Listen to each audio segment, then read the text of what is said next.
Assalamualaikum warahmatullahi wabarakatuh. Al-Fatihah ila hadrat Nabi Mustafa Rasulullah sallallahu alaihi wasallam wa ala jami' ikhwanihi min al-anbiya wal mursalin wa syuhada wal awliya was salihin.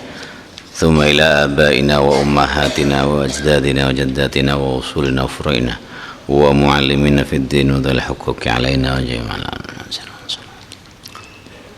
thumma ila jami' man anfaqa wa la wa sallam.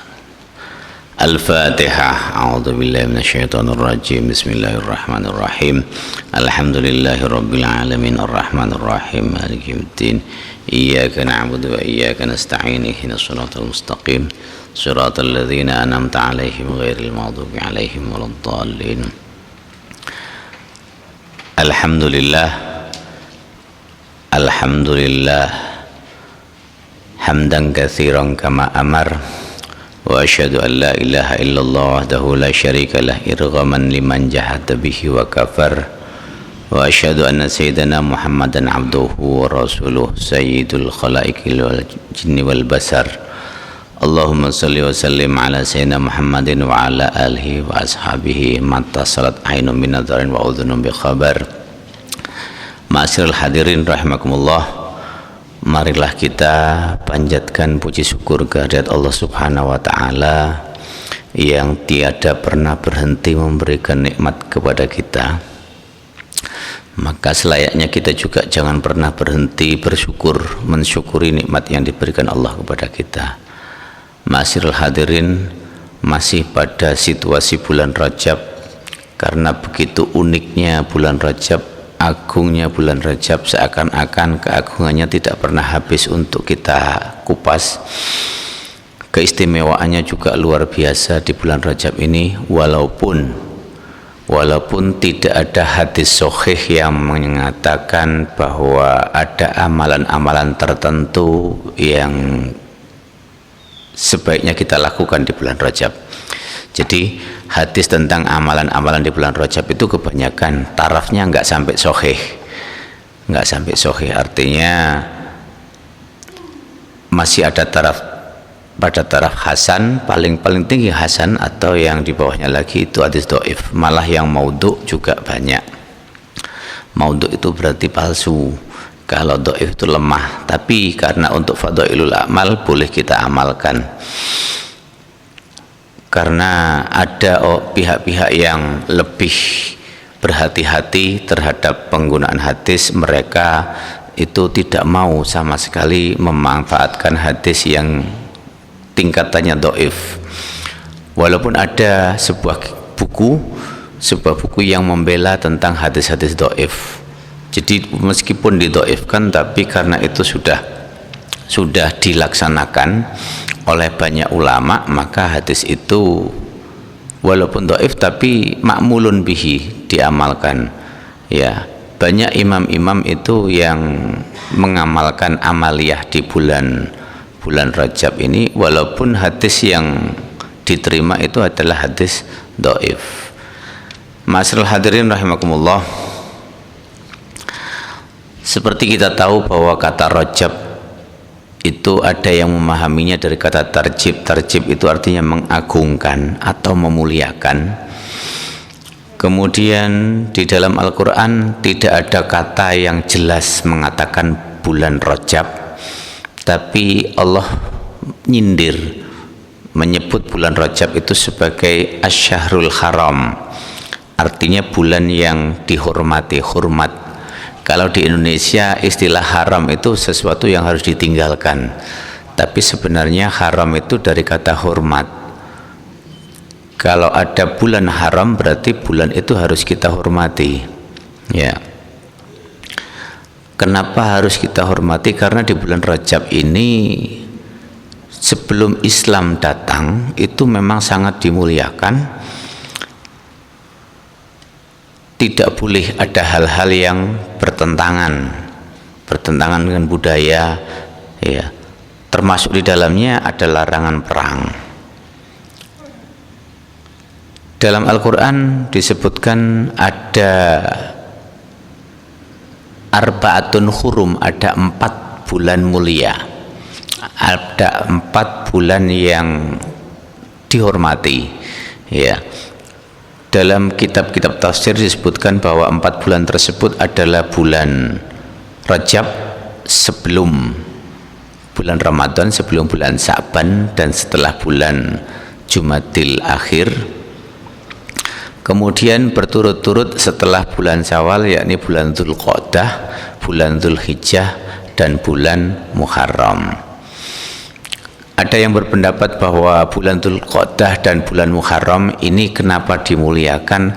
Karena berdampingan dengan bulan Dzulhijjah. Sebenarnya yang paling mulia itu bulan Dzulhijjahnya, saat dimana orang melaksanakan ibadah haji. Jadi orang berangkat itu mulai bulan Dzulqa'dah dan orang pulang itu bulan Muharram. Makanya kedua bulan ini ikut mulia juga, karena saatnya orang berangkat menunaikan ibadah haji pada Dzulqa'dah dan kemudian pulang dari ibadah haji pada bulan Muharram. Ma'asyiral hadirin rahimakumullah, kata Asy-Syahrul Haram menurut bahasa ini mengandung arti tunggal. Syahrun itu artinya bulan, 1 bulan. Al-Haram itu yang dihormati. Ya, di dalam Al-Quran disebutkan 4 kali, yakni dalam surat Al-Baqarah, Asy-Syahrul Haramu bisyahril haram wal hurumatu qisas. Kemudian Al-Baqarah ayat 217, ada Al-Baqarah ayat 194, 217, kemudian surat Al-Maidah ayat 2 serta surat Al-Maidah ayat 97. Ada 4 bulan haram, ada 4 bulan yang harus kita hormati, dan di dalam Al-Quran itu disebutkan dalam pengertian tunggalnya ini 4 kali. Ini menunjukkan betapa Allah itu luar biasa dalam mewahyukan Al-Quran. Dalam buku Membumikan Al-Quran karya Pak Quraish Shihab tentang keunikan-keunikan Al-Quran, kelebihan-kelebihan Al-Quran, bahwa Al-Quran itu sangat sesuai, sangat cocok dengan apa yang disebutkan. Contohnya kata bulan di dalam Al-Quran terulang 12 kali, sama dengan jumlah bulan dalam 1 tahun. Kata hari dalam bentuk tunggal itu disebutkan sebanyak 7 kali, sama dengan jumlah hari dalam 1 minggu. Demikian juga ini Asy-Syahrul Haram, bulan yang dimuliakan, bulan yang dihormati. Ini ada 4 bulan yang harus kita hormati, dan kata ini pun terulang dalam Al-Quran sebanyak 4 kali. Ya, ini kan yang luar biasa, menunjukkan bahwa Al-Quran itu bukan karangan Rasulullah. Asli Al-Quran itu adalah naskah dari Allah. Rasulullah hanya menyampaikan saja. Tapi kalau Rasulullah yang membuat naskahnya, ini bukan Al-Quran. Kalau itu memang berasal dari Allah, kemudian naskahnya dibuat oleh Rasulullah, itu namanya hadis qudsi. Jadi masuk kategori hadis, tidak sampai kepada Al-Quran. Kemudian ada beberapa nama yang dikenal tentang bulan Rajab. Ada yang menyebutkan Rajab itu sebagai Syahrullah, bulannya Allah. Artinya bulan ini adalah milik Allah. Semua yang dilakukan kebaikan di bulan Rajab ini akan diberi pahala, dilipat gandakan. Demikian juga keburukan yang dilakukan dalam bulan Rajab ini pun akan dilipat gandakan. Ini agak berbeda dengan bulan Ramadan. Kalau bulan Ramadan kebaikannya itu akan dilipat gandakan, sedangkan keburukannya itu tidak dilipat gandakan. Kalau di bulan Rajab ini kebaikannya dilipat gandakan, keburukannya pun akan dilipat gandakan dosanya. Makanya kita marilah berhati-hati, jangan sampai melakukan dosa di bulan Rajab ini, karena akan dilipat gandakan dosanya. Ya. Kemudian nama lain dari bulan Rajab disebutkan sebagai bulan istighfar. Ini Syekh Abdul Hamid bin Ali Quds dalam kitabnya Kanzun Najah wa Surur menyebutkan bahwa bulan Rajab ini bulan istighfar. Kesempatan kita untuk senantiasa beristighfar, karena nanti pada nisfu Sya'ban amal ibadah kita itu akan distorkan kepada Allah. Jadi amal ibadah kita yang 1 tahun itu akan distorkan pada bulan nisfu Sya'ban.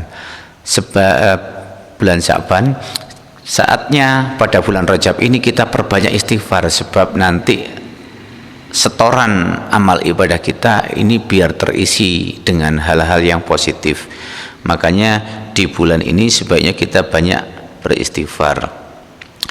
Kemudian nama lain bulan Rajab disebutkan juga adalah Al-Asab. Asab ini karena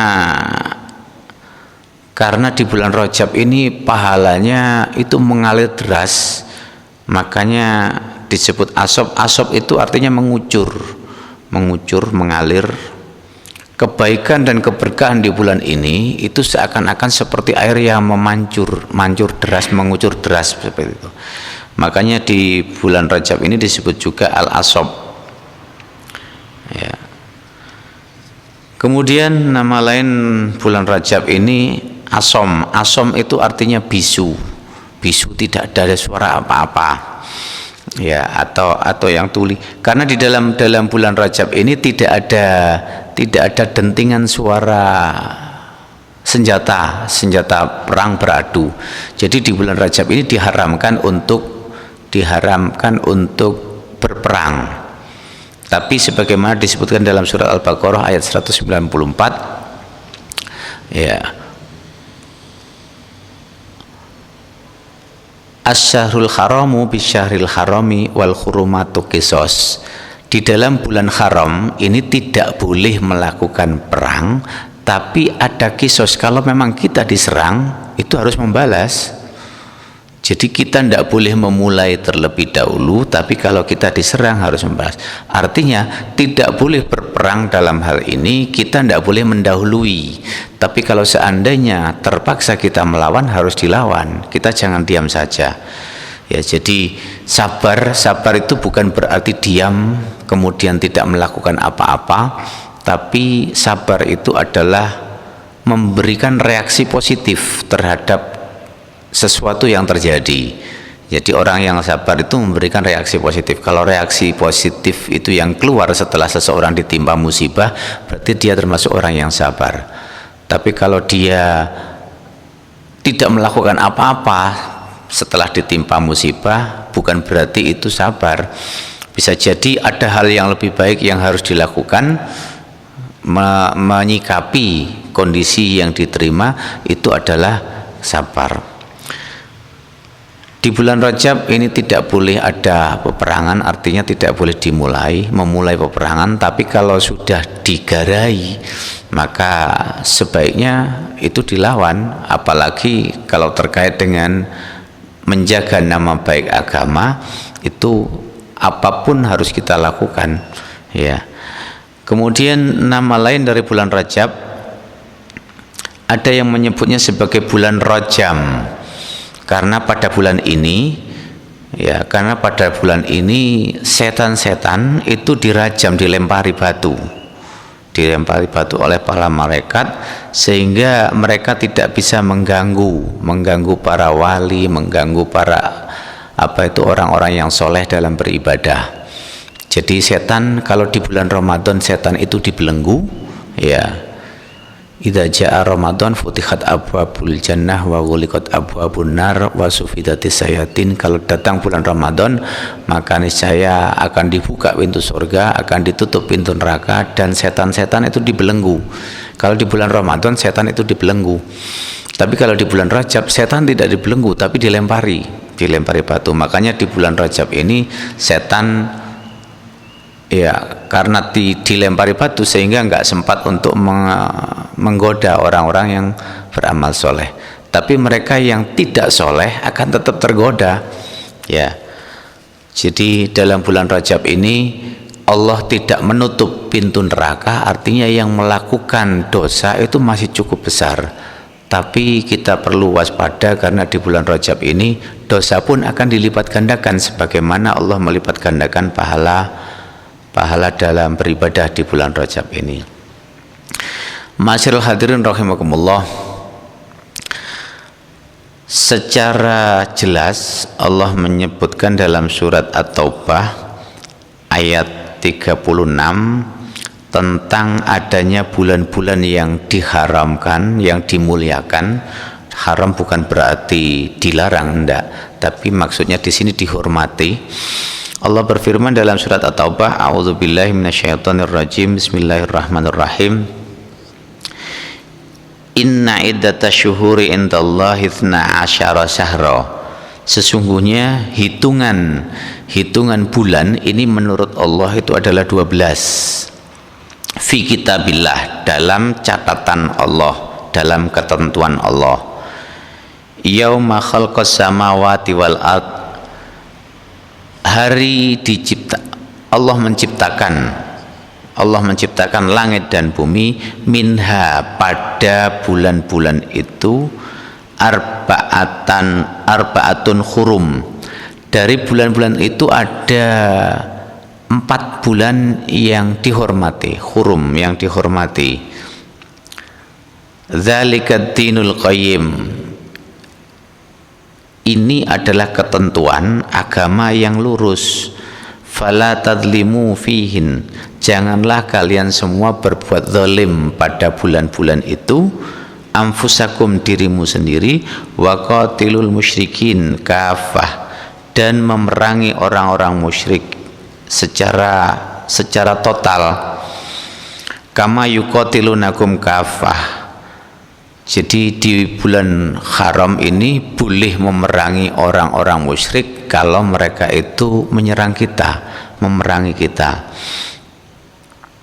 Wa'lamu annallaha ma'al muttaqin. Tapi dalam kita menyikapi adanya bulan Rajab harus tetap menanamkan rasa takwa. Ya. Jadi kalau kita senantiasa bertakwa, maka insya Allah akan selalu bersama kita. Ma'asyiral hadirin rahimakumullah.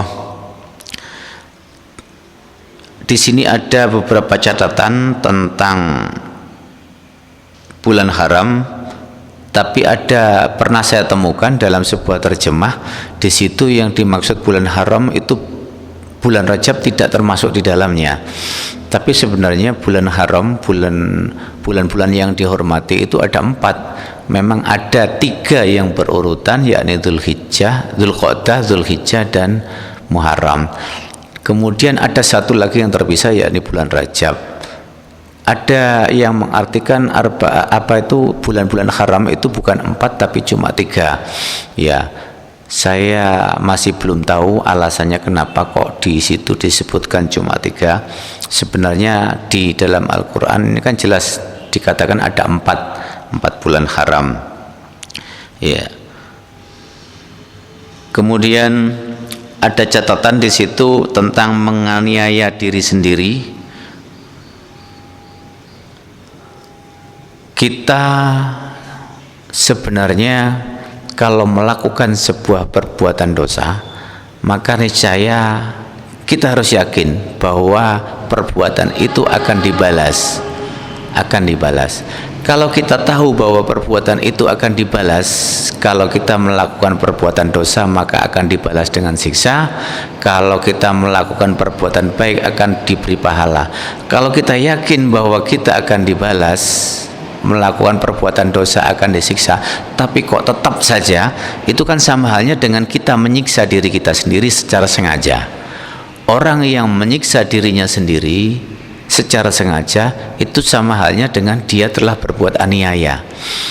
Jadi dalam hal ini kita itu disebutkan janganlah berbuat aniaya. Maksudnya kita jangan melakukan perbuatan dosa karena itu akan membuat kita disiksa. Ma'asyiral hadirin rahimakumullah. Dalam bulan Rajab ini, karena semuanya dilipat gandakan, maka kita perlu meningkatkan kewaspadaan, jangan sampai melakukan perbuatan-perbuatan dosa, ya, karena itu akan dilipat gandakan, ya. Kemudian mari kita perbanyak melakukan ibadah apa saja yang bisa kita lakukan di bulan Rajab ini akan dilipat gandakan.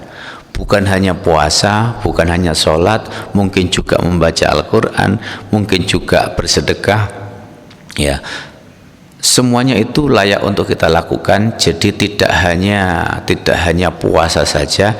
Cuman dalam riwayat hadis disebutkan para sahabat itu waktu ditanya tentang keutamaan bulan Rajab, sahabat itu pernah berkata bahwa Rasulullah itu berpuasa di bulan Rajab seakan-akan beliau akan berpuasa 30 hari penuh. Tapi ternyata tidak. Rasulullah itu tidak 30 hari penuh, ya. Kemudian ada sahabat yang ditanya, bagaimana kalau seandainya berpuasa selama 30 hari penuh? Ini pendapat sahabat, bukan dari Rasulullah. Ya, jadi tidak berasal dari Rasulullah. Sebaiknya jangan sampai 30 hari penuh, katanya begitu, karena itu dimakruhkan, Rasulullah tidak suka. Ya. Ada beberapa pendapat tentang ini. Kalau kita berpuasa 30 hari penuh berarti akan menyamai Ramadan, ya. Makanya kita berpuasa di bulan Rajab ini sebaiknya jangan 30 hari penuh, menurut beberapa pendapat demikian. Terus kemudian kalau Imam Ghazali mengatakan dalam bulan Rajab ini pahalanya itu akan lebih berlipat lagi kalau kita melaksanakan ibadah-ibadah itu sesuai dengan ketentuan pada bulan-bulan yang lain. Seperti kalau kita biasa puasa Senin Kemis, maka kalau di bulan Rajab ini puasa hari Senin dan hari Kemis, maka niscaya pahalanya akan lebih berlipat lagi. Pertama karena puasa di bulan Rajab, yang kedua karena puasa mengikuti sunnah Rasulullah. Jadi pahalanya akan lebih besar lagi. Selain itu ada puasa Ayyamul Bid, hari-hari terang. Bid baidha itu artinya putih. Maksudnya dalam satu bulan Hijriyah ini ada hari di mana malam harinya itu terang karena bulan bersinar, bulan purnama, yakni tanggal 13, 14 dan 15. Saat itu bulan bersinar, makanya kita dianjurkan untuk berpuasa pada hari-hari itu karena malam harinya itu bulan bersinar terang. Ma'asyiral hadirin rahimakumullah. Intinya mengapa Allah menciptakan ada bulan Rajab ini pada dasarnya memberikan peringatan kepada kita bahwa kadang-kadang kita ini banyak dosa. Allah mengingatkan kepada kita ini saatnya untuk mengumpulkan pahala sebanyak-banyaknya, jangan melakukan dosa di bulan ini. Kemudian ada yang berpendapat bahwa bulan Rajab ini adalah bulan waktunya untuk menanam kebaikan. Niscaya pada bulan Sya'ban nanti kebaikan-kebaikan yang kita lakukan itu akan kita sirami, kita pupuk biar lebih berkembang. Di bulan Ramadan kita akan menuai, akan memanennya. Jadi kalau ada orang kepingin mendapatkan Lailatul Qadar, maka sebaiknya nanamnya mulai sekarang di bulan Rajab. Di bulan Sya'ban disirami, maka niscaya nanti di bulan Ramadan akan mendapatkan Lailatul Qadar, ya. Tapi kalau ada orang tidak mau menanam di bulan Rajab sehingga tidak bisa nyirami di bulan Sya'ban, otomatis dia tidak akan mendapatkan Lailatul Qadar karena dia belum sempat menanam. Ma'asyiral hadirin rahimakumullah, semoga kita diberi kekuatan untuk bisa melaksanakan ibadah-ibadah di bulan Rajab ini karena dilipat gandakan pahalanya. Semoga kita dijauhkan dari hal-hal yang bisa menimbulkan dosa di bulan Rajab ini karena dosanya juga dilipat gandakan. Semoga kita bisa senantiasa mengikuti sunnah-sunnah Rasulullah karena kita ingin diakui sebagai umatnya Rasulullah. Semoga Allah senantiasa memberikan rasa istiqomah. Semoga kita bisa istiqomah dalam menjalankan semuanya. Semoga Allah senantiasa melapangkan rezeki kita dengan silaturahim ini, memanjangkan umur kita, senantiasa memberikan kesehatan kepada kita, memberikan rahmat kepada kita, memberikan ampunan kepada kita. Semoga kita yang sakit saat ini segera diberi kesembuhan oleh Allah. Semoga kita segera dijauhkan dari musibah yang sedang menimpa di negara kita, baik musibah itu yang terlihat oleh mata maupun musibah-musibah yang tidak terlihat oleh mata. Semoga mereka yang meninggal dunia diampuni dosa-dosanya dan dilipat gandakan pahalanya. Kurang lebihnya saya mohon maaf. Wallahul muwaffiq ila aqwamit thoriq. Wassalamualaikum warahmatullahi wabarakatuh.